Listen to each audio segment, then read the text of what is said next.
Fingers crossed the Connecting Cloud server works. And we're now welcoming people to the webinar, the SDG and Business webinar. Thank you for joining us today. We will wait as people come flooding through the virtual Zoom door. Like how I use that.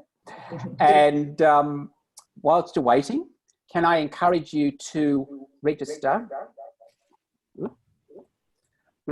to our other events, which are coming up in the not too distant future.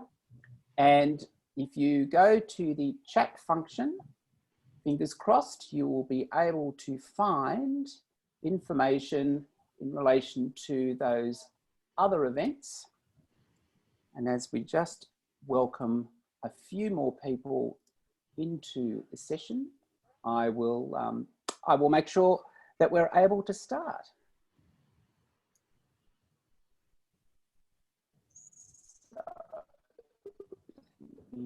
Just work my technology magic at the age of 57. I still know how to do it. There we go, technology. I did. All right, let me just check. Excellent, yes. So for those of you who have just checked the chat function, there's this dude called Andy Peterson who's just provided you with a link to the other events. So let's start. My name is Andrew Peterson and welcome to this third in the season of seminars, or webinars rather, that we're hosting on the issue of redefining value in the time of COVID. And second in the series on the SDGs, given that we're now remembering, recognising and celebrating the fact that this week is the 5th anniversary of the implementation or the introduction of the Sustainable Development Goals.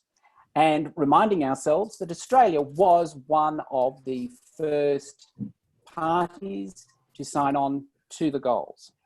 We had a session yesterday in relation to what the goals meant to a number of Australians, and that was very well received and very important and influential to hear the thoughts of not just business, but also community leaders. We also heard from academia and some really fascinating insights, particularly from small business right across Australia.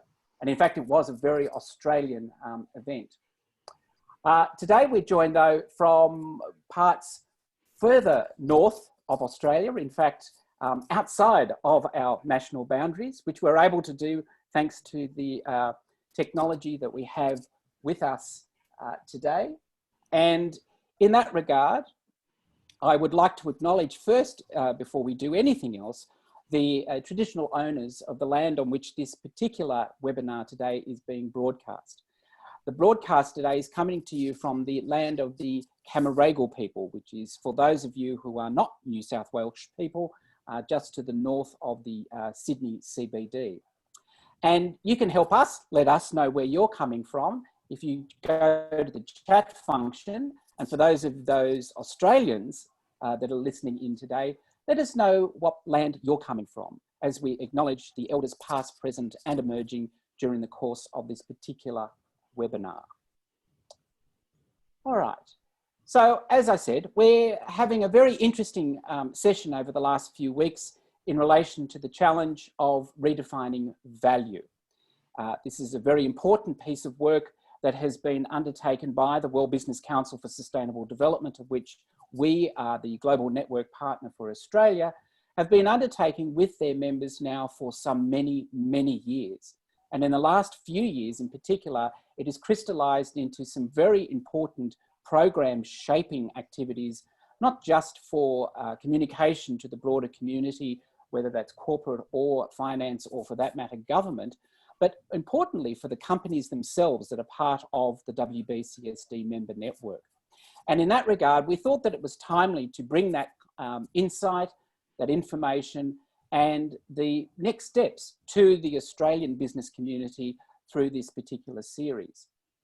So we've already dealt with in our first series the overarching narrative of what is redefining value. In fact, I think a week or so ago, we heard what the work of governance, board governance and oversight meant, not just to Australia, but also around the world. And today, we're doing it in the context of the Sustainable Development Goals.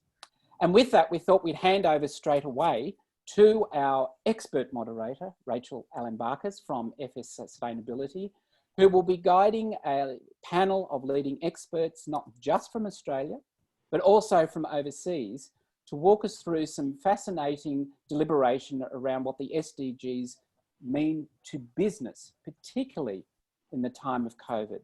So I think without further ado, and ensuring that I can get the slide to work properly, I think I'll now hand over to Rachel to introduce the panel and then to start off the conversation. So over to you, Rachel. Thank you very much for that, Andrew. I appreciate the warm welcome. I will acknowledge that I'm here on the land of the Wurundjeri people of the Kulin Nation here in Melbourne. And I also salute their leaders past, present, and emerging.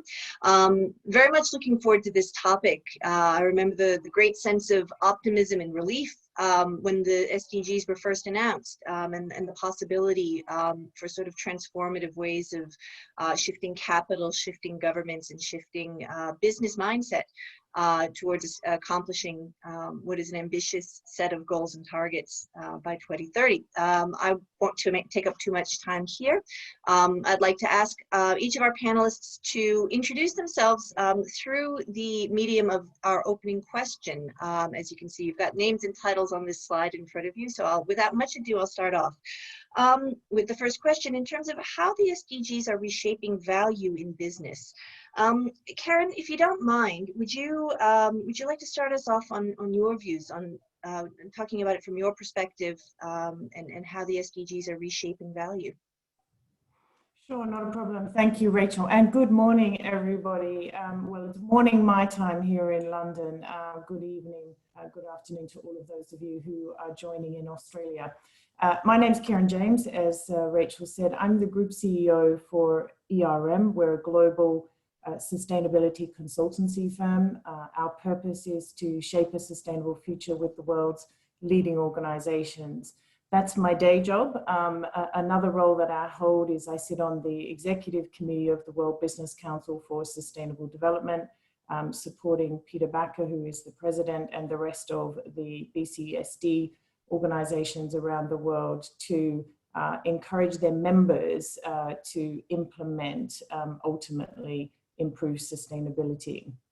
So with respect to your question, Rachel, I think when the SDGs were set out 5 years ago, it's a very broad context, and they weren't necessarily targeting business per se, but were intended to be a framework that could be used by government policymakers, business, and other groups in society. So it is a very broad context, but it does essentially set out the challenges of our time, and also reflects the fact that those challenges are very interconnected.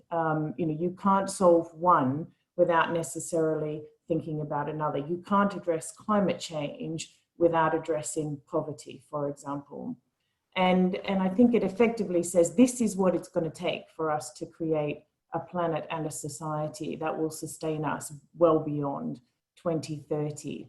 And I think there's often a perspective, and particularly with respect to the role of business, that the SDGs are something to do with managing risk.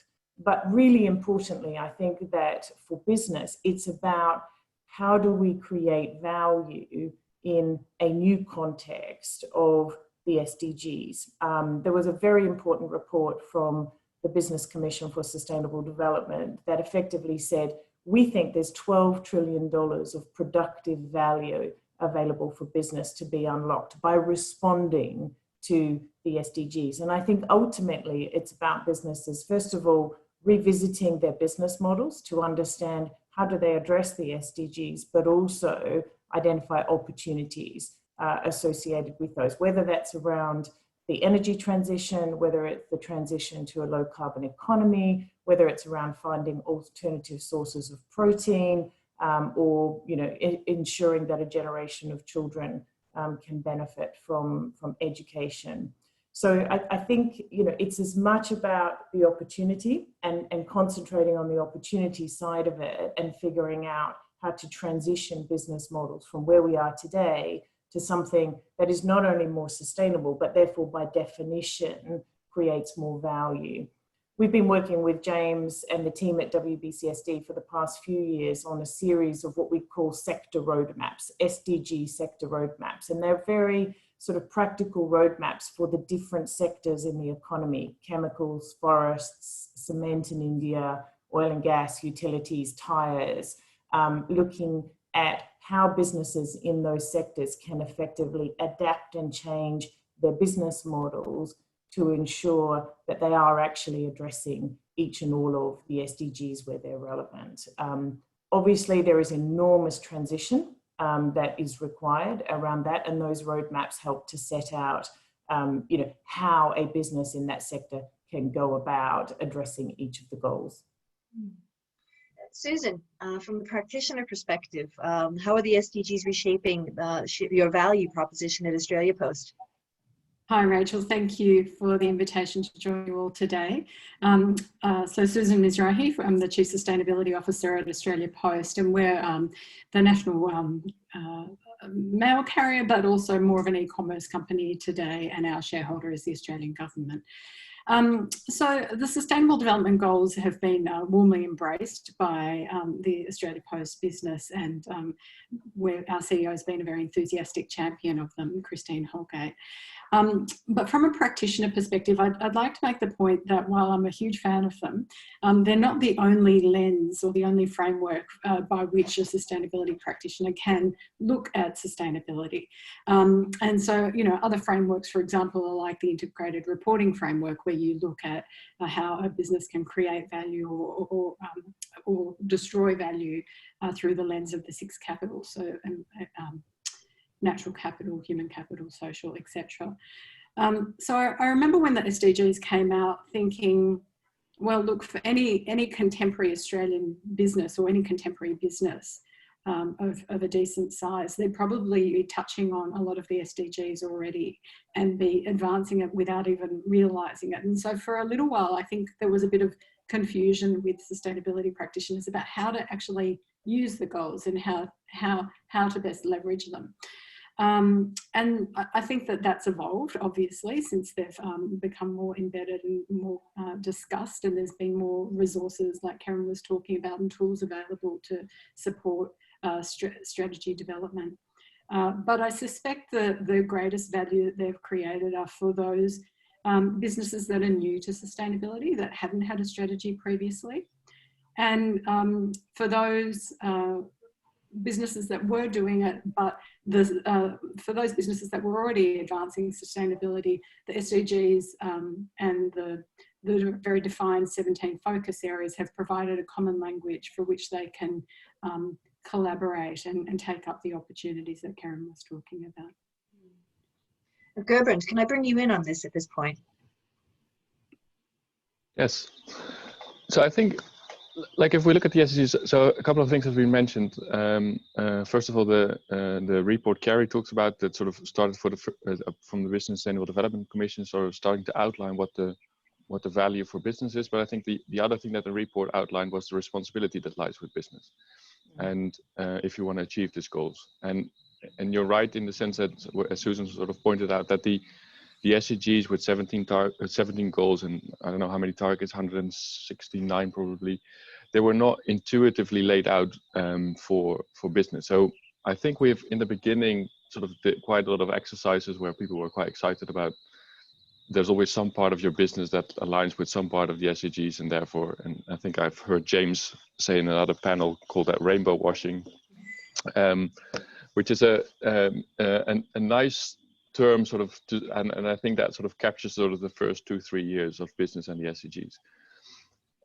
But I think then we got a bit more granular and a bit more, and in a way, granular, and in a way we zoomed out. So for the World Benchmark Alliance, that meant that we identified together with scientists 7 system transformations that need to change in order for the SDGs to be achieved. Now, these system transformations might be defined slightly different, but they're not radically different from the things that the World Business Council for Sustainable Development builds upon when it talks about system change, because they basically all derive from the same sort of set of science. And this is where we really, so the way we approach it is that we have then started to identify industries with who have the biggest impact, for better or worse, on these transformations. So talk about the decarbonization, the food system transformation, digital, social inclusion.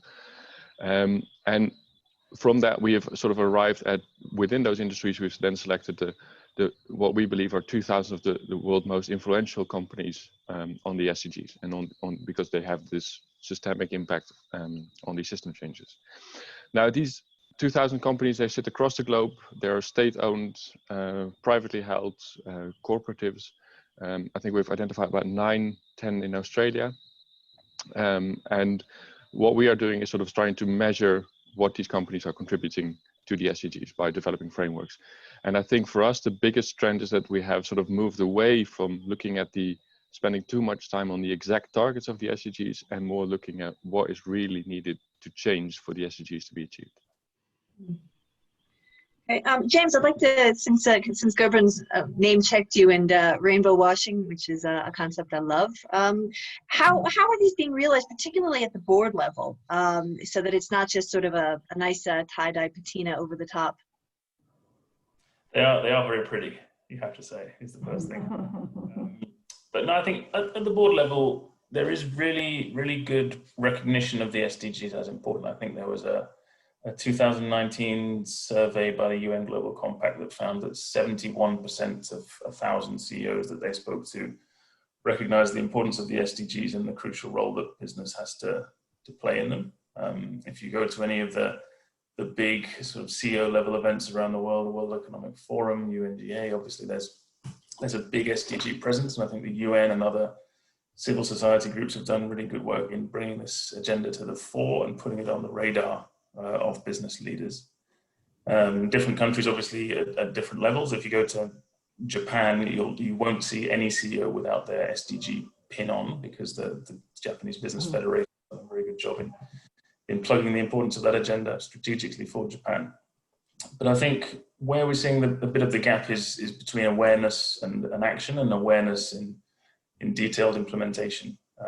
So that same survey of 1,000 CEOs by UN Global Compact found that of those 71% that recognized that the SDGs were important and business had a key role to play, only 21% felt that they were actually playing that role at present. So I think CEOs recognizing themselves that they haven't quite worked out how to integrate this agenda into their operations. And I think that lack of detail, I know that the 169 targets are a headache, especially for people like Gerbrand who have to translate them into indicators to assess business performance.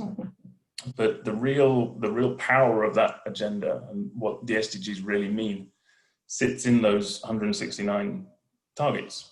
And it's hard to know what you can do as an organization to contribute to them if you haven't gone through that process of getting your organization to sit down with those targets and understand.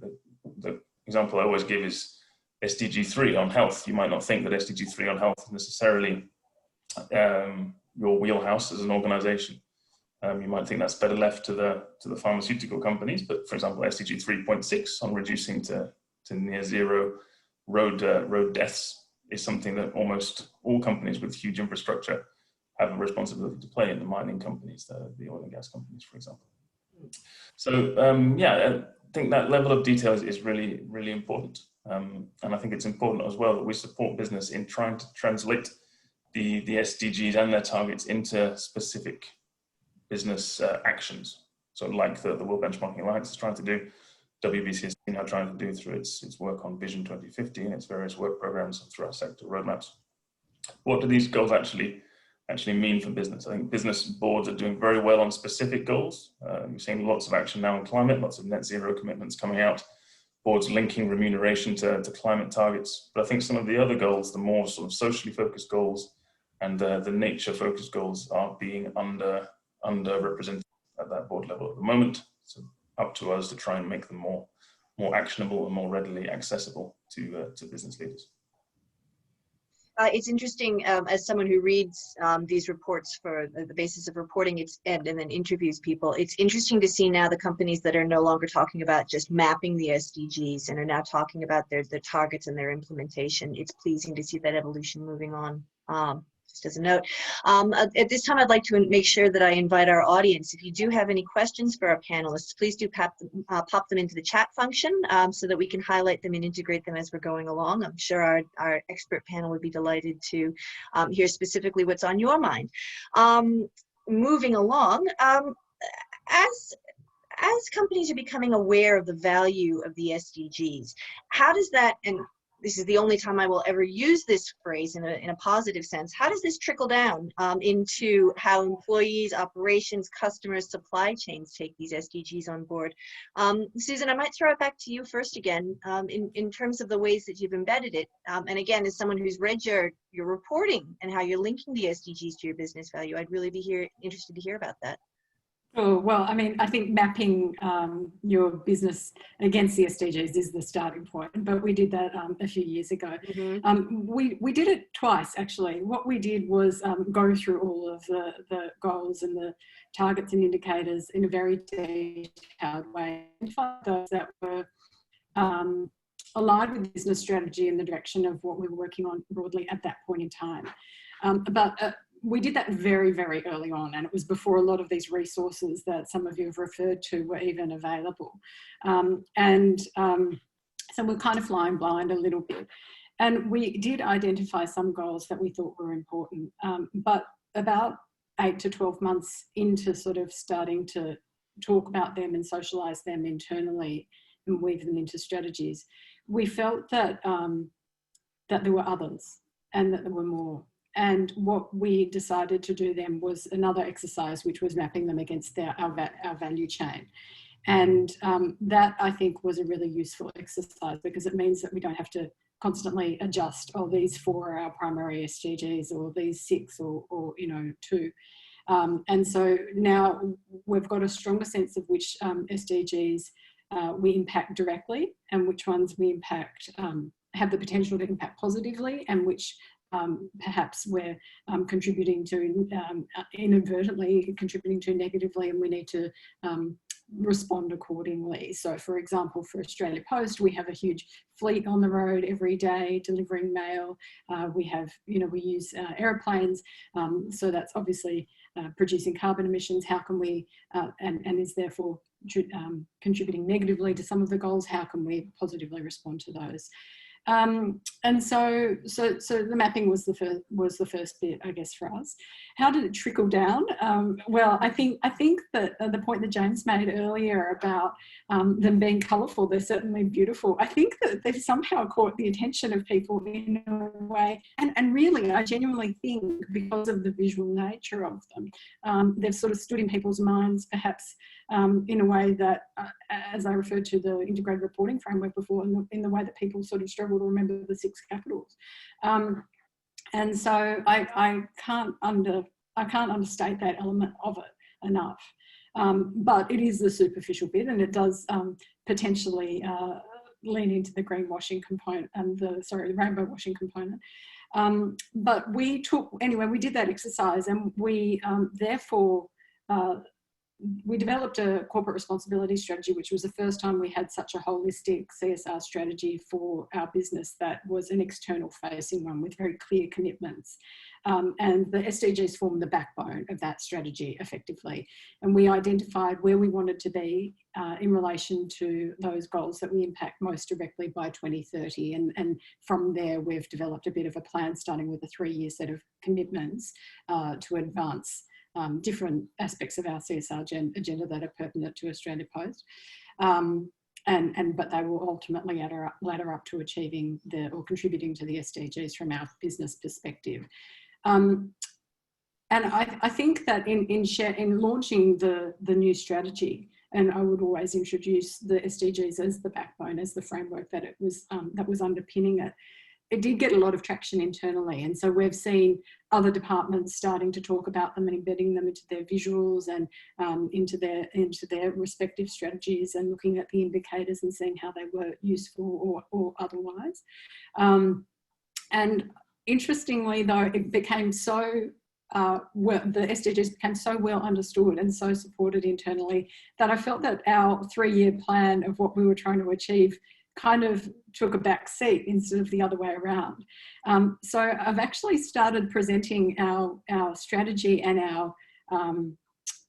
our commitments of our corporate responsibility plan without necessarily showing the slides about the SDG and talking through that first. And I did that a couple of weeks ago to our procurement team, actually. And one of the questions they asked on the little screen was, where are the SDGs? I thought that the SDGs were there. So I do think that they're quite distinctive and they stick in people's mind, and it's great it's given people that are perhaps less thinking about sustainability less every day, like your suppliers, like, you know, your customers, some of your employees, it's put it in the forefront of their mind in a slightly different way, in my experience. Interesting. Karen, any observations from your perspective on that? And then we'll jump to some of our questions. We're getting questions thick and fast from the audience. Can you unmute yourself, Karen? I was trying to observe appropriate Zoom etiquette. So I think there's two things that I would comment on there, and I you know, bearing in mind that, you know, to use an oft overused term, you know, this is very much a journey, if you like, that companies are going on. But I think there are two things that I've observed that I, both as a CEO who has to, you know, integrate the SDGs and material issues into our own business, and also advising clients. So the first is, as Susan said, it's about really identifying which of the SDGs are material to your business. Not all of the SDGs, you know, are going to be the most important thing. So it's about figuring out which ones are most important. And I think on that, there are sort of three things that are emerging that I think are incredibly important. The first one is the concept of double materiality, which is, it's not just about what your impact is on climate change, you know, what are your emissions doing to contribute to climate change? It's about what's the impact of climate change on your business, and will your business be resilient in the face of climate change shocks, you know, whether it's extreme weather events, whether it is transition of energy policy, you know, whether it is changes in the market conditions that, you know, drive the price of different sources of energy. You know, is your business prepared for the activities and the responses and the changes that are coming as a consequence of climate change? So double materiality, I think, is something that a lot of companies are not necessarily thinking about yet. They're still thinking about what's my impact on the SDGs, as opposed to how is this going to impact me? The second one, I think, is the concept of dynamic materiality, which is, you know, we've all learned in the last 6 months that the world can change very, very quickly. And, you know, our lives and our worlds can get turned upside down. And we tend to do materiality risk assessment in a very static fashion. We do it, you know, we do it 3 years ago, and then we sort of do a bit of a review, you know, kind of every year, and then we might do a complete revisit sort of every 3 years. That's certainly how we've been approaching it. But I think what COVID has taught us is that materiality is very dynamic and it can change very quickly. So we have to have a mechanism, I think, for revisiting, as Susan was describing, you know, what is material to our business at any particular point in time, and how do we address that? And so I think it's got to be much more fluid. And then the final thing, I think, is this point that Susan made around integration. It can't be something that we do, you know, the sort of sustainability materiality risk assessment can't be something you do on the side. It's got to be something that you do when you look at your entire business model and your business strategy. And if it continues to be something that companies do, and then they report on it and they put it to one side, and then they go worry about their business strategy, then we're not actually going to solve the problem. And I think that is where we still have an enormous amount of work to do, where it's not seen as Susan's job, but it is seen as the job as the entire executive. And it is embedded into the thinking of all of the executive team. And I think when you have that, then the operationalizing, if you like, what I call operationalizing sustainability, the embedding of it becomes much easier, and becomes much more natural. And at the end of the day, you can't improve what you don't measure. And so, you know, as Gerbrand said, unless we have benchmarking, unless we have targets, unless we have KPIs, then we can't hold people accountable for those. And frankly, we've still got some challenges in terms of the embedding, as you know, if we take a probably somewhat sensitive topic, but you know, Rio Tinto performed extremely well on all of the ESG benchmarks and indicators, but it still had a major issue that was, you know, fundamentally changing for that business. And so this issue, as James was saying, which is how do you assure yourself as a board and as an executive that it is actually being embedded and operationalized and not just a reporting exercise. And I think we've still, in Australia and many parts around the world, we've still got a lot of work to do to actually translate it into the operations of the business and into the thinking of the business. Anybody, either of our other panelists have a view on this? And then I'd like to also wrap in a question from the audience in terms of the ways in which smaller enterprises are integrating the SDGs and sort of operationalizing the SDGs as well. So Vipul, thank you very much for that question. So either Gurbrand or James. I can go very quickly just to sort of reiterate a point that Karen just made, actually, this idea of the SDGs being a dynamic agenda, and having spoken to some companies who did do that process when the SDGs first came out 4.5 years ago, of going through the SDGs and then telling me that they were done. Oh yeah, we've done the SDGs. Like, really? What do we left to do? So I think because this agenda is constantly evolving, there needs to be that mechanism where you have somebody within your organization who is monitoring the SDG report that comes out of the United Nations every year to understand what progress is being made where, what new challenges are coming up. COVID puts an incredibly different slant on many of the different SDGs. It sets back, you know, estimates of 71 million more people are going to fall into extreme poverty, putting us back 10 years in progress on SDG 1. How is the landscape changing? And then how is that unveiling new opportunities for you as a business to contribute to this agenda as well? There are new things emerging all the time that we have to understand, and yeah, huge opportunities both for you to impact positively and negatively on what's happening. So I would just reiterate that point, that it's something that you need to return to on a regular basis and really follow the progress and the developments that are being made and increasingly being well communicated by the UN. Yeah, I think this is sort of this is one of the fundamental dynamics of this landscape. So of course we talked about COVID. We had Black Lives Matters, which is more prominent in some parts of the world than in other parts of the world. Before that, some companies were sort of suddenly taken aback by the plastic soup. And so if we go back in sort of the history of sustainability, and you don't have to go back very far, you see how fundamentally dynamic that agenda is. And this is also one of the reasons why reporting standards on sustainability are so difficult, because it's quite often like, why can't it be like financial metrics? And so it's always important to remember that it took 75 years to come up with an accounting framework that we all agree on, and the Americans still don't. And they have their own system, but it's also, and then again, when you come up to sustainability, it's fundamentally dynamic. So it means internally for a company to continuously revisit, you know, what's happening in the world around me, because I think the SDGs do ask another question in terms of it, like they do ask you to do sort of continuous materiality assessment, but they also ask you a slightly different question as a business, because it sort of outlines the needs of the world. And so you can use it for you as a business to say, where is it that we are going to contribute? And that is a slightly outside in perspective, where with materiality, you put yourself at the center, which is fair, because that's where you're responsible for. But it asks you another question. And I think it's fundamentally important that business keeps asking that question. We have 3 billion people that don't have access to internet. Now, there are a lot of companies on this planet that could ask themselves the question, what is it that I have to do and what I can do to bring these people online?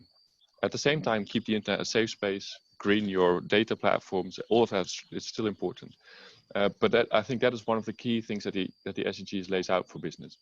Now, there was a question about small businesses, and I don't want to brush that away. So it's not so the World Benchmark Alliance doesn't focus on small business, period. We only focus on the world's, what we believe, 2,000 most influential companies.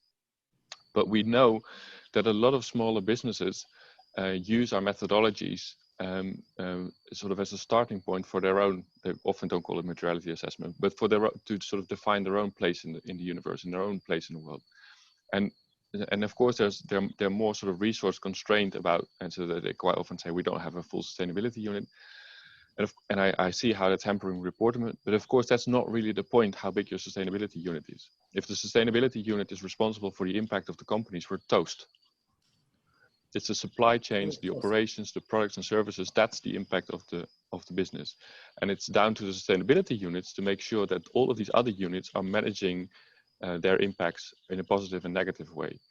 Because I quite often get this sort of from companies, but if we fill out your scorecard, then we don't have time for sustainability projects. That's a really nice play in terms of rhetorics, but of course then you're misunderstanding your own job. If you work for a massive multinational and you feel responsible for the impact that the company creates, we're having the wrong conversation about impact. And of course, this is quite often that only comes with big corporates and a problem that smaller companies don't have. But I'll leave it at that. Thanks, Rachel. Okay, thanks. Questions coming thick and fast. Susan, you'd mentioned negative impacts, so I'll throw this one to you first. Question from Ben in the audience. To what extent are negative effects incorporated effectively within the targets? And obviously, I'd like our other panelists to give their perspective on that as well, because it's not just happy, clappy progress towards the future. There are negative externalities and internalities as well. Yeah, look, I mean, I gave the example about one of the fundamental material impacts that we have, which is the emissions that come from our core product every day and delivering parcels and delivering letters. You know, I couldn't have written a corporate responsibility strategy without having some sort of emissions reduction target in it. So I think that's one example. We made a commitment in the plan to set science-based targets and by 2030 have them up and running. And so we're going through, we have had our science-based target approved by our board, and we're just going through the process now of having that validated.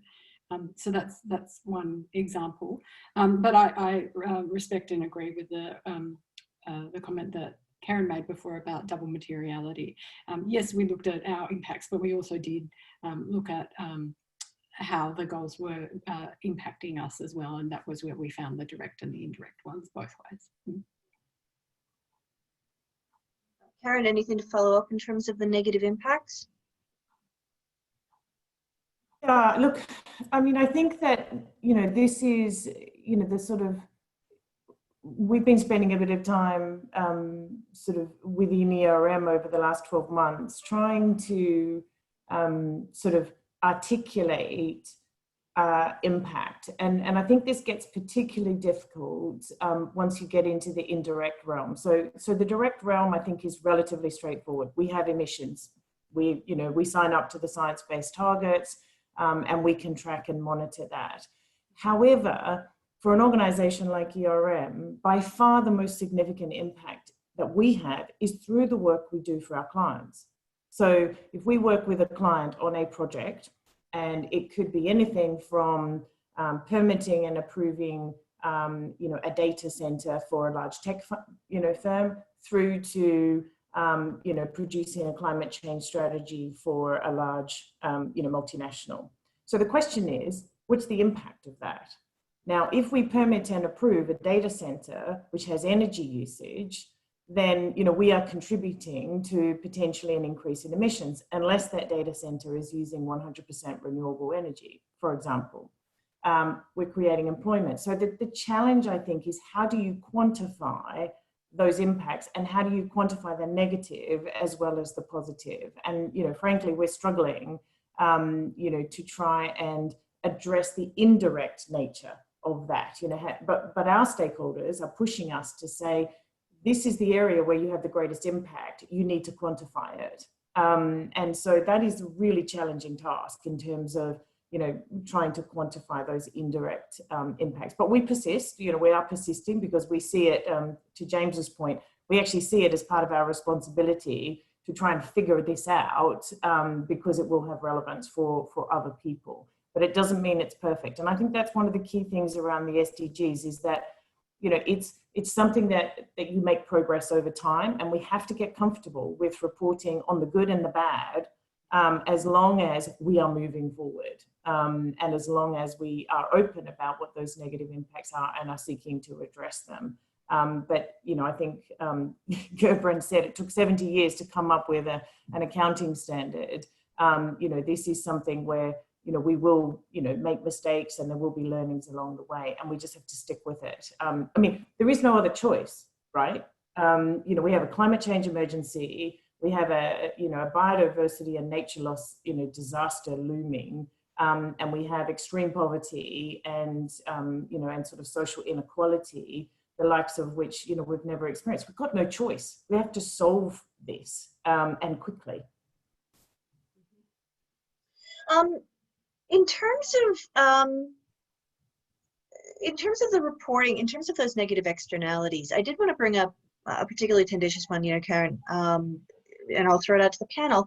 What about the negative impacts of business, particularly under SDG 16, sort of the lobbying against climate action, seeking light touch regulation, resisting tax reform, resisting reforms to or imposts on sugar to impact on public health?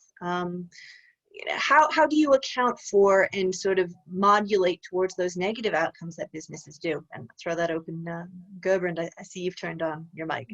Yeah, it's my favorite topic. No, so but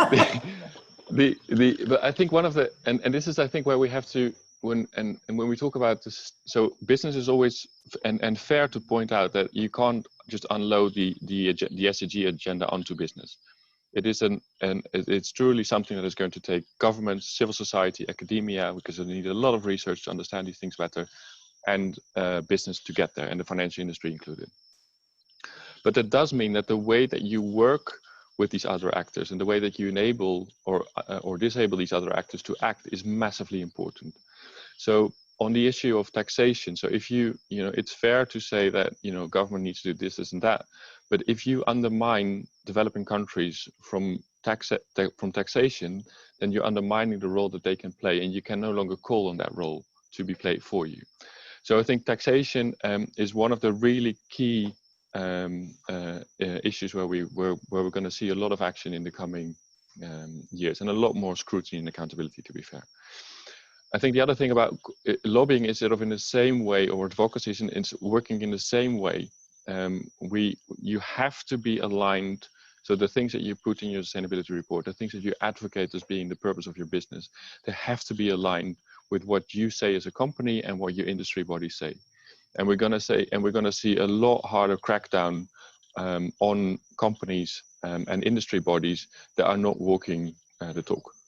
And this is good. So for us as the World Benchmark Alliance, we decided that these are, effectively, these are part of the social inclusion agenda. Right?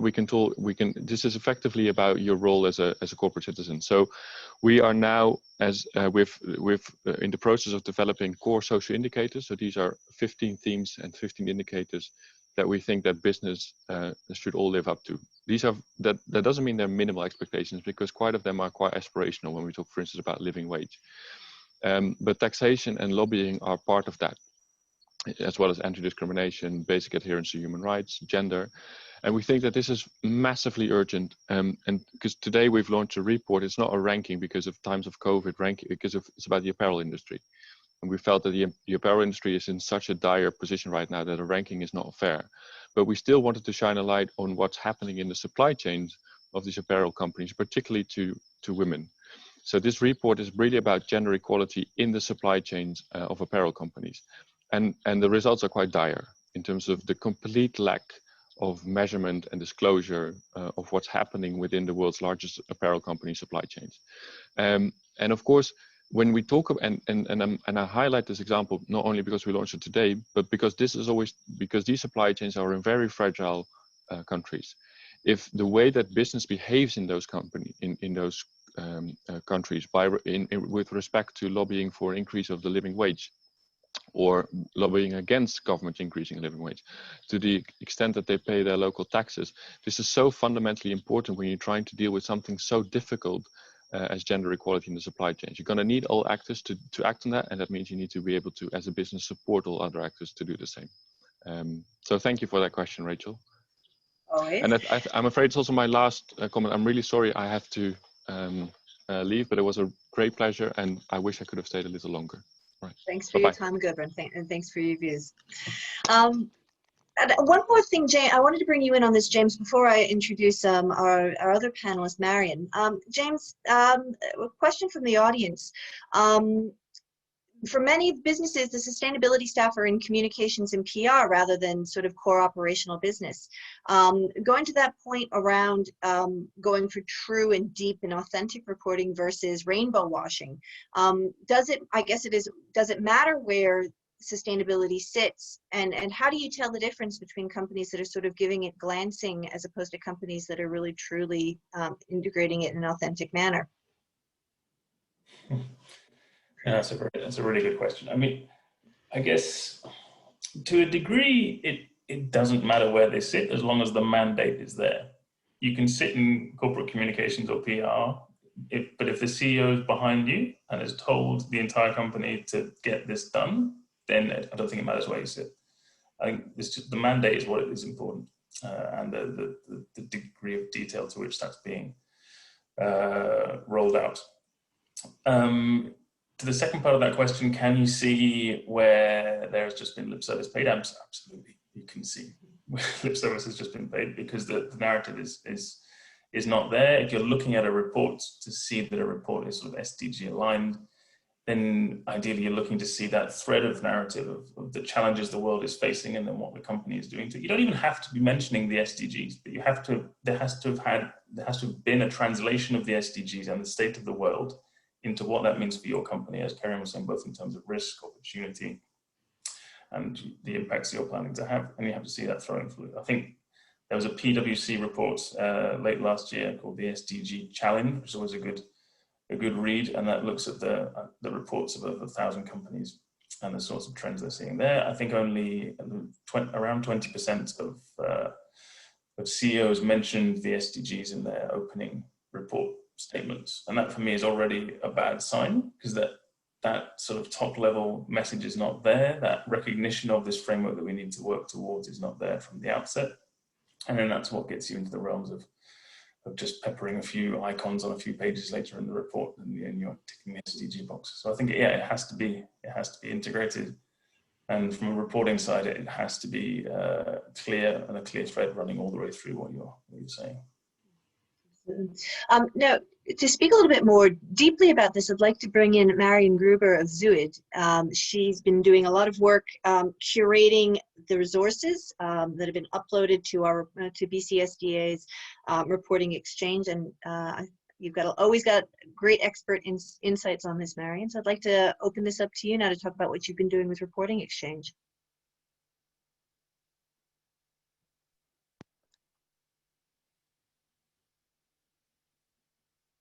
Oh, I'm not doing. Thanks very much for that, Rachel, and hi everyone. Okay, so for those of you who haven't been able to attend the last exchange, I thought that a brief overview of the reporting exchange would be quite helpful before we get into some of the details of the SDG information that's available on the reporting exchange. So having a look at what the reporting exchange is, it's a free online portal for practitioners of sustainability reporting, anyone who is interested in sustainability, ESG, SDG, anything to do with sustainability, and it's a great wealth of information that will be extremely helpful. In fact, when I started working with the reporting exchange, I was absolutely amazed at how much information is in there. You can drown in there, but there is guidance on how to actually use it. So the scope of the reporting exchange is quite large. So there are over 2,000, I think there are close to 2,100 now provisions, which shows that things have been rising steadily in terms of the provisions that are included within the reporting exchange. The geographic range is huge. So over 70 countries and their sustainability reporting provisions are included. We have around 5,000 users and a lot of newsletter subscribers. And there are also some case studies and research reports there for you as well. So just remember that it is free to go in and have a look at that. Bear in mind, you might need to, to book in some time just to really get into it because you can get quite excited. Next slide, please. Okay, so drilling down just a little bit in terms of the scope and coverage, there are a number of different categories of information that are included. So we look at reporting requirements, reporting resources, and management resources. And there is a bit of a difference between all of those. So so the reporting exchange includes information such as your legal or voluntary requirements. From an Australian perspective, that might include legislative requirements such as ENGA or the Modern Slavery Act requirements. It may even include listing rules for the stock exchanges, which it actually does, definitely for Australia because I imported that one, and I'm sure for many of the other exchanges around the world. There are also reporting requirements which are voluntary. So if you choose to report to the GRI standards, for example, and I will use the GRI as an example because I am a practitioner in that specific standard, it will include standards such as the GRI, integrated reporting framework, various codes and so on. The reporting resources tend to overlap a little bit with the reporting requirements. So you have all of your standards and frameworks that are related to the environmental, social and governance impacts, and also a really valuable connection between the interdependencies of that provision, how specifically that provision relates to the EV as far as your reporting goes. And there's also an entire suite there of management resources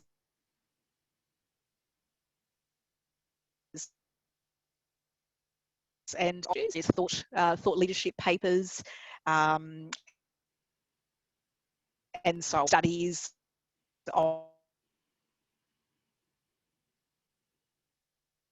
on that information in there. Next slides, please. Excellent. So we've talked about some of this already, but drilling down a little bit further, there are over 1,400 indicators that are included, and also from a huge variety of organisations and a large number of ratings, rankings and indices as well. Next slide. I know that I'm actually breaking out. My internet connection is terrible at the moment. So just to drill down on what you can expect to see here, Andrew, I think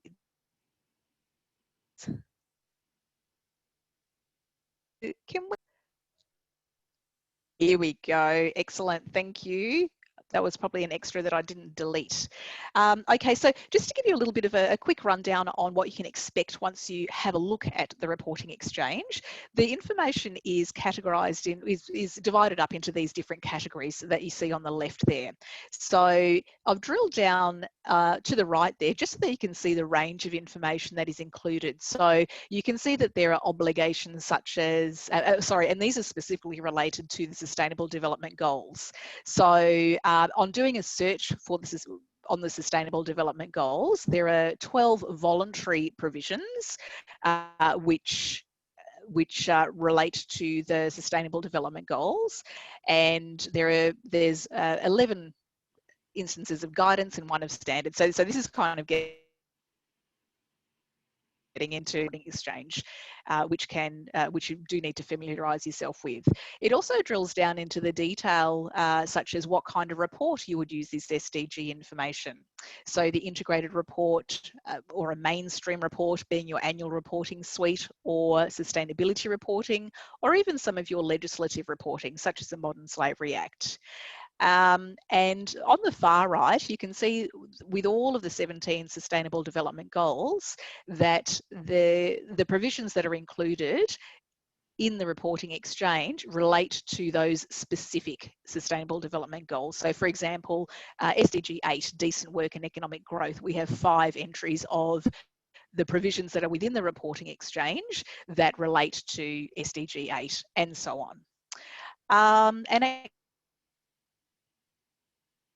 actually with there are, I'm pretty sure there are 12 from, and there are quite a number of Australian provisions in there, 3 or 4 I think, but there are a lot that are also related to the global context also. Next slide, please.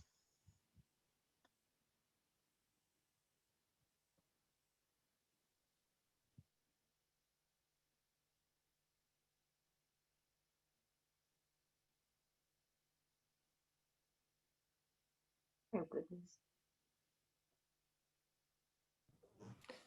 Rachel, I've completely lost Marion. I know, I have as well, We unfortunately. Andrew, can you pinch hit on the reporting exchange we details? have all lost the dulcet tones of Marion Gruber from parts north of New South Wales. So No, here I am. Oh, she's back. She's Yay. Oh, good. I knew that was going to happen. Talk okay, real all quick. right. So I think that this is the last slide. It so is, yes. And then we lost her. Oh. Just as a top line overview of the provisions that are available on the reporting exchange. So yes, so if you drill down into those, you'll get the hang of what the information is in there, and it's really quite interesting. You know, there's an entry there under the GRI waste standard, for example, which was just released this year, and that is the only standard that includes mention of the SDGs. Because of course the GRI is various standards within that suite on a. Oh dear. And we've lost those overwhelmed. last important. Oh no, there she is. She's back ever so slightly. Well, Here we might. I think that's it from me anyway. I think it might be, and we don't want to trouble your peddling from just outside of Byron too much further. So thank you so much, Marianne, and a thank you again on behalf of BCSDA and its members for curating this important information that's going on to the reporting exchange platform that has been developed by the WBCSD. On the screen, you'll see going forward that if you want to access it, you can do so through www.reportingexchange.com. And any BCSD Australia member can receive training on how to use the many features of Reporting Exchange through a one-on-one briefing. And all you have to do is drop me an email and I will organise that with Marion and myself. But Marion will always, she will be continually providing updates on key features at the future reporting or redefining value webinars that we have coming up for the remainder of the year. So let me before I did that, I should have actually thanked Rachel and the panel. But what I might do is just acknowledge that Rachel, along with Marion, are key collaborators in this series, the Redefining Value series, and that we're delighted that FS Sustainability agreed to be a co-collaborator, and in doing so, change their spots from the sustainability report to becoming FS Sustainability. And if you haven't subscribed to their weekly newsletter, then can I strongly encourage you to do so. I know I have, and I read it voraciously and share it where possible with colleagues and members as well. So again, thank you to Marianne and to our dear friends at FS Sustainability and Rachel in particular for their support. Before I finish up, I didn't want to show you that. Oh, I'm so annoyed that I showed you.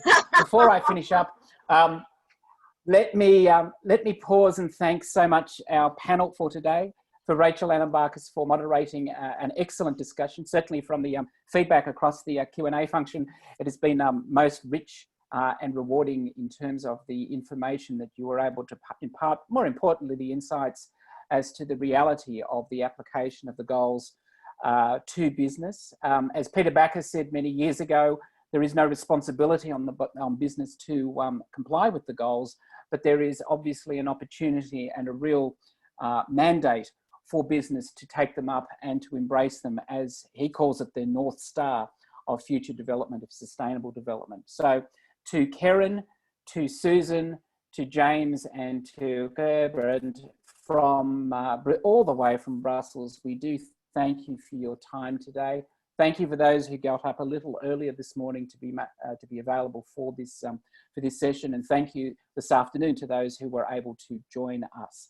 I will now show you the last slide, and this last slide is actually a wonderful photograph that was taken by my dear colleague Graz van Egmond, the CEO of the Banksia Foundation. She took it at a local market in regional Victoria, I think on the weekend.